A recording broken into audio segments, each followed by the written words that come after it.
how a flawed show like The Summer I Turned Pretty still won our hearts. Let's be real for a second. There's a special kind of magic that happens when a TV show completely hijacks the internet. We've all been there.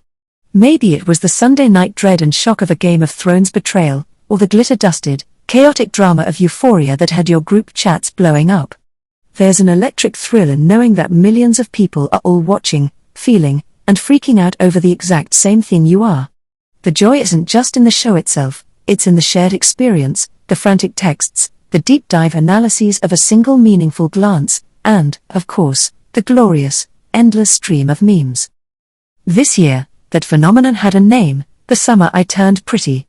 Season 3 wasn't just a show, it was a cultural event that painted our entire summer with its sun-drenched, angsty brush.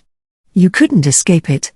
Your TikTok For You page was a battlefield of fan edits, your Instagram feed was flooded with reaction reels, and X, formerly Twitter, was the epicenter of the never-ending, all-consuming war, Team Jeremiah versus Team Conrad. Every Wednesday, when a new episode dropped, it was like a starting gun went off.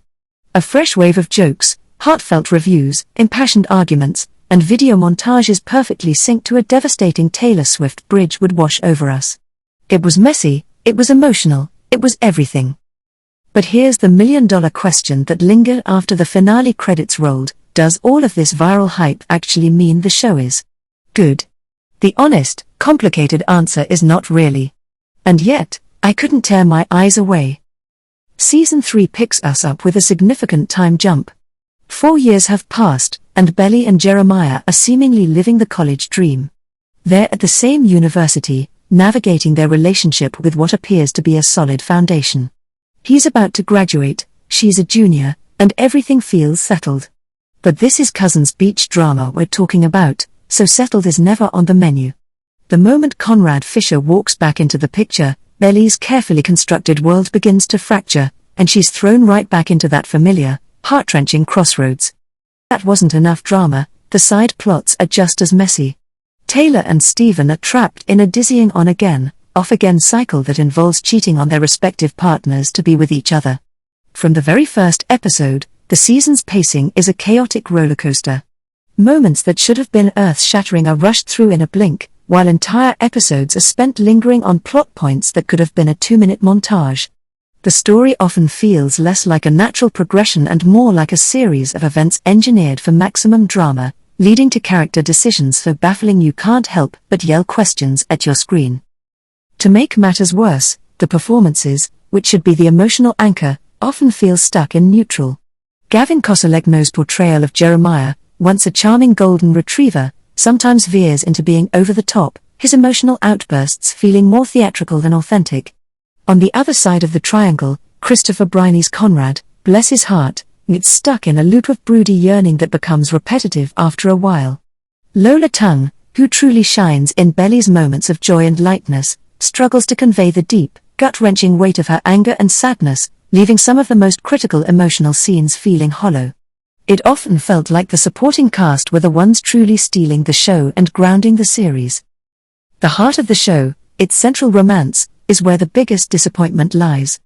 The entire season's hype was built on this being the final chapter, the moment Belly would finally, definitively choose her forever.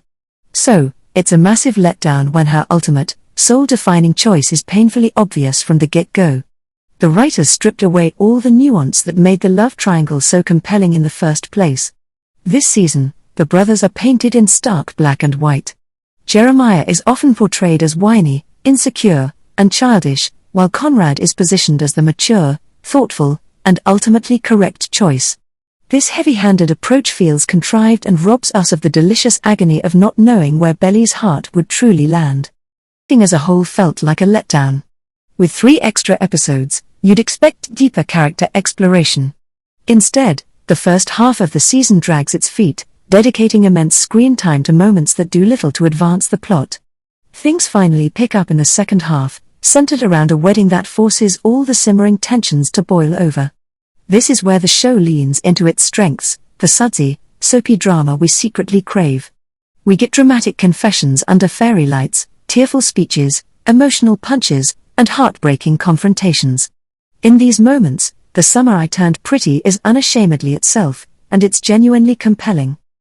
The show's signature over-sentimentalism, often highlighted by Belly's heartfelt narration, is what gives it that nostalgic, early 2000s romance feel.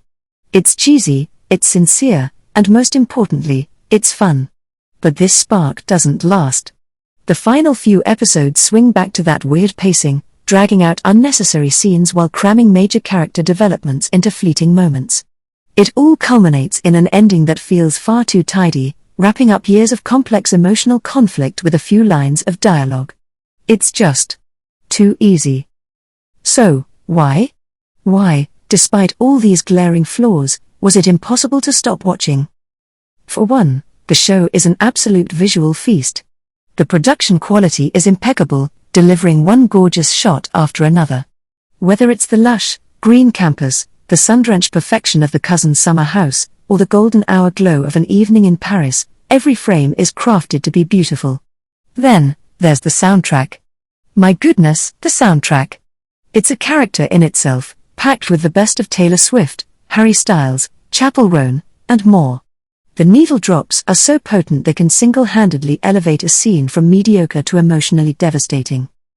These elements, the stunning visuals and the perfect song, come together to create moments of pure magic, even when the storytelling falters.